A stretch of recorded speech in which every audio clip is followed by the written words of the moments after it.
नमस्कार, मी नागनाथ पुजारी मोहोळ टाइम्समध्ये आपल्या सर्वांचं स्वागत करत आहे। आज सांगली जिल्ह्यातील कवठे महांकाळ तालुक्यातील आरेवाडी या ठिकाणी बिरोबाच्या बनामध्ये या ठिकाणी आमदार गोपीचंद पडळकर साहेबांचा दसरा मेळावा या ठिकाणी आयोजित केला, ज्यांना खरं तर गोपीचंद पडळकर साहेबांना सावलीसारखं मानलं जातं असे ॲडव्होकेट बापूसाहेब मेटकरी या ठिकाणी उपस्थित आहेत। या ठिकाणी आपण मेळाव्यासाठी आलात, काय वाटतं आपल्याला?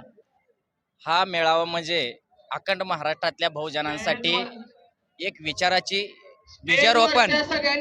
महाराष्ट्रात अनेक दसरा मेळावे होतात, परंतु माननीय आमदार बहुजन योद्धा संघर्ष योद्धा गोपीचंदजी पडळकर साहेबांच्या माध्यमातून गेल्या काही वर्षापासून जो आरेवाडीच्या बनामध्ये, ही आरेवाडीचं बन म्हणजे अखंड महाराष्ट्रातल्या बहुजनांचं 18 पगड जातीच्या आणि 12 आलुटीदारांचं हे आराध्य दैवत आहे।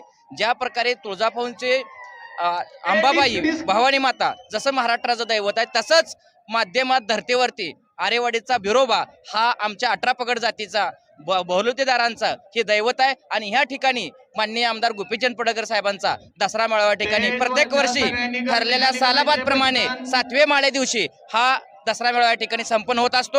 आणि ह्या विचाराचं सोनं लोटण्यासाठी, बहुजनांमध्ये एक एकजूट येण्यासाठी शाहू फुले आंबेडकरांच्या विचारधारेचा महाराष्ट्र, परंतु ज्या वंचित, शोषित, पीडित, दुर्लक्षित समाज बांधव आहेत, अशा अनेक समाज आहेत महाराष्ट्रामध्ये की त्या आरक्षणापासून वंचित आहेत, त्यांच्या सोयी सुविधापासून वंचित आहेत, बाबासाहेबांच्या घटनेमध्ये जे आम्हाला दिलेला हक्क अधिकार त्यापासून वंचित आहेत। आणि त्याच निमित्तानं आज महाराष्ट्रामध्ये गोपीचंदजी पडळकर साहेबांच्या नावानं जे वादळ निर्माण झाले, की गोपीचंद पडळकर साहेबांच्या व्यक्तीवरती प्रेम करणारी ही लोक नसून त्यांच्या विचारावरती, त्यांच्या आचरणावरती आज महाराष्ट्रामध्ये एकमेव आमदार आहे की महाराष्ट्राच्या विधान भवनामध्ये रेकॉर्ड ब्रेक 18 पगड जातींच्या वेगवेगळ्या समाजांच्या मागण्या मांडणारं पहिलं नेतृत्व आहे की ते गोपीचंदजी पडळकर साहेब आहेत। मी त्यांचं खरोखर आभार व्यक्त करतोय। आणि अखंड महाराष्ट्रातल्या तरुणांच्या त्यांच्या पाठीशी उभा राहण्याची जी तरुण आज 1 रुपया न देता, इथं कुणाला गाडी न देता, ह्या स्वतःच्या स्वखर्चानं आलेला हा सर्व बहुजन समाज या ठिकाणी आहे। या ठिकाणी आरक्षणासंदर्भात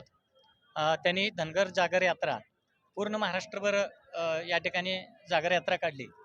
मात्र या ठिकाणी ते ज्यावेळेस चॉपरमधून फिरत होते त्यावेळेस आताच एका वक्त्यांनी सांगितलं की चॉपरमधून फिरत असताना पडळकरावरती ज्यावेळेस टीका होत होती त्यावेळेस पडळकर साहेबांनी या ठिकाणी लोकर विकल्यानंतर चॉपर घेता येईल असं वक्तव्य केलं। मात्र अनेक माध्यमातनं किंवा अनेक जे विरोधक आहेत त्यांच्या माध्यमातनं टीका होते।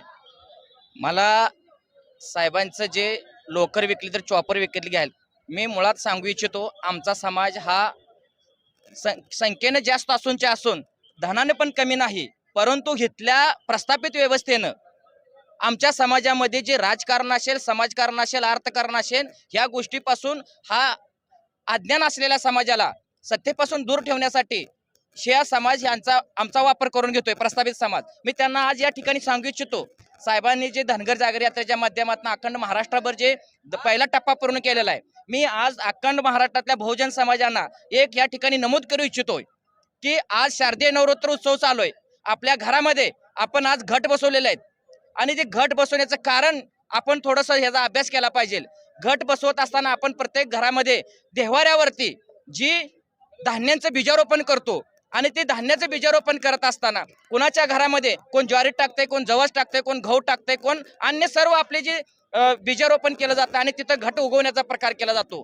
परंतु ते घट उगवत असताना आपण लहानपणी बघितलेलं असेल की घट आपण उठवायला गेल्यानंतर कोणाच्या घरात जास्त घट वाढलेला असतो, कोणाच्या घरात कमी झालेला असतो, कोणाच्या घरामध्ये त्या तुटपुंच्या प्रमाणात उगवलेला असतो। मला या निमित्तानं ह्या प्रस्थापित व्यवस्थेला एवढंच सांगायचं आहे की गोपीचंद पडळकर साहेबांच्या माध्यमातून हा दसरा मेळावा होतोय म्हणजे अखंड बहुजनांसाठी विचाराची पेरणी करण्यासाठी, ह्या मातीमध्ये बीजारोपण करण्याचं काम ह्या दसरा मेळाव्याच्या माध्यमातून होतंय। आणि धनगर जागर यात्रेच्या हेलिकॉप्टर हा गोपीचंदजी पडळकर साहेबांनी, आज अनेक आमचे समाज बांधव आहेत त्यांना चॉपर, हेलिकॉप्टर ही फार एक कौतुकाच असे वाटते, परंतु इथून पुढं ज्या प्रकारे बाहेरच्या कंट्रीमध्ये, देशामध्ये हेलिकॉप्टरनं मेंढर राखली जातात, मी महाराष्ट्रातल्या, भारतातल्या सगळ्या धनगर बांधवांना सांगू इच्छितोय, साहेब तर आज चॉपरने फिरायला लागलेत, परंतु जगामध्ये ज्या धनगर समाज आहे, अखंड विश्वामध्ये असणारा हा धनगर समाज आहे, शेपर्ड कम्युनिटी म्हणून त्या कम्युनिटीचा आपण अख्ख्या महाराष्ट्रातल्या भारतातल्या धनगरांनी आदर्श घेऊन आपण एक शासनकर्ते राज्यकर्ते जमात होतो. सम्राट अशोकांचे आपण वारसदार आहोत.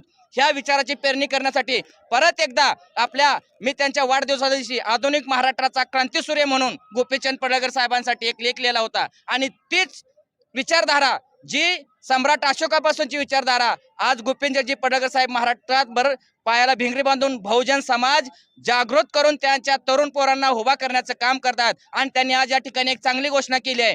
अखंड हिंदुस्थानातल्या बहुजनांसाठी हिंदुस्थान शिव मल्हार संघटनेची घोषणा केली. त्यामुळे मी सर्व युवकांना विनंती करतोय, तरुणांना बहुजनांच्या विनंती करतोय, तुम्ही जास्तीत जास्त या संघटनेमध्ये सहभागी व्हा आणि आपल्या हक्कासाठी लोकर विक्लेदर चॉपर आज आपण तळागाळातनं गोपीचंद पडळकर साहेबांच्या पाठीमागे उभा राहत आहे. आणि अशाच पद्धतीने त्याच्या पाठीमागे उभा राहून त्यांचा हात बळकट करण्यासाठी आपण सर्वांनी प्रयत्न केले पाहिजे. एवढंच मी दसरा मेळाव्याच्या निमित्तानं सांगतो. एकीकडे मनोज जरांगे पाटील यांनी मराठा आरक्षणासाठी जे आंदोलन उभं केलं त्या माध्यमातून त्यांना डिवचण्याचं काम करण्यात आलं आणि धनगर समाजाचा विषय पुढे करण्यात आला. मात्र त्यांनी उलट उत्तर दिलं की मराठ्यांचं धनगराचं दुःख एकच आहे. त्या संदर्भात तुमचं मत काय? हे बघा, महाराष्ट्रामध्ये मनोज जरांगे पाटलांसारखे जे काय बांधव तळ हातात जीव घेऊन आज उपोषण करतायत त्यांचं खरोखर कौतुक करतो. कारण महाराष्ट्रामध्ये दोन प्रकारचा मराठा समाज आहे. एक प्रस्थापित मराठा आणि एक गरीब मराठा, जो दररोज रोजंदारी करून आपली उपजीविका जतन करतोय. असा हा गरीब मराठा. आणि ह्या मराठा समाजाला आम्ही पहिल्यापासून सांगतोय, धनगर आणि मराठा हा भाऊ आहे, मोठा भाव आणि छोटा भाव. परंतु जे प्रस्तावित मराठा त्यांचं पै पावणं, त्यांचं देणं घेणं, त्यांचं साखर सम्राट, शिक्षण सम्राट, सर्व सूतगिरणे असतील, स्पिनर्स मिल असतील, राजकारण असेल, झडपी सदस्य आणि त्यांच्याच बाच्या मुली पुतण्या काका कुणाला तर देऊन ते एक मराठा वर्ग. आणि दररोज पाठीन कुदळ खोऱ्या घेऊन जाणारा कामाला जाणारा हा गरीब मराठा. आणि त्यांच्या मुलांचं शिक्षणाच्या बाबतीतलं असेल, EW असेल किंवा त्यांचं आरक्षण, ते आज मनोज जरांगे पाटील मागतात. त्यांना आमचं पूर्ण समर्थन आहे.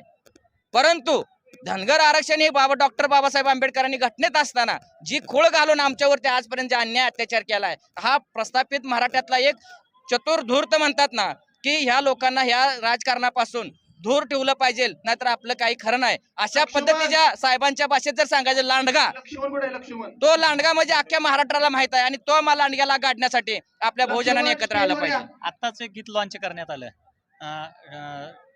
टाकून दे गुलामीच्या वाकरा आणि जागा हो धनगराच्या लेकरा. त्या संदर्भात आज खरंच वाटतं का धनगरांच्या मुलांना, तरुणांना जागा होण्याचं किंवा गुलामीतून बाहेर पडण्यासाठी एक प्रेरणा म्हणून गोपीचंद पडळकर साहेबाकडे पाहिलं जातं? निश्चित मी तुम्हाला या ठिकाणी आज एक आवर्जून सांगतो, जे गीत झालं त्या गीताचं पण मी स्वागत करतो. त्या लॉन्चिंगचं पण मी त्या गायक आदर्श शिंदे साहेबांचं, गायक आणि त्या सर्व टीमचं मी अभिनंदन करतो, त्यांना शुभेच्छा देतोय. कारण ज्या पद्धतीने डॉक्टर बाबासाहेब आंबेडकरांवरती गाणी असतील, छत्रपती शिवाजी महाराजांवरती गाणी असतील, परंतु धनगर समाजावरती काही मोजकीच गाणी आज आपल्याला महाराष्ट्रामध्ये पाहायला मिळतात. परंतु जे गीतकार असतील, संगीत, त्यांच्या पूर्ण टीमला शुभेच्छा देऊन मी या ठिकाणी सांगू इच्छितोय, आपण तर बहुजनांची अवलाद, शाहू फुले आंबेडकर अहिल्या मातेच्या विचारांची पोलाद. आपण तर बहुजनांची अवलाद, शाहू फुले आंबेडकर वीर अहिल्यामाई विचारांची पोलाद. तुम्ही कशाला घाबरता, कशाला टेकवता कुणा पुढे माथा. या गोपीचंद पडळकर साहेबांच्या साथीला आता समतेचा झेंडा फडकव महाराष्ट्रभर आता. अतिशय कौतुकास्पद बापूसाहेबांनी या ठिकाणी आपलं मत व्यक्त केलं.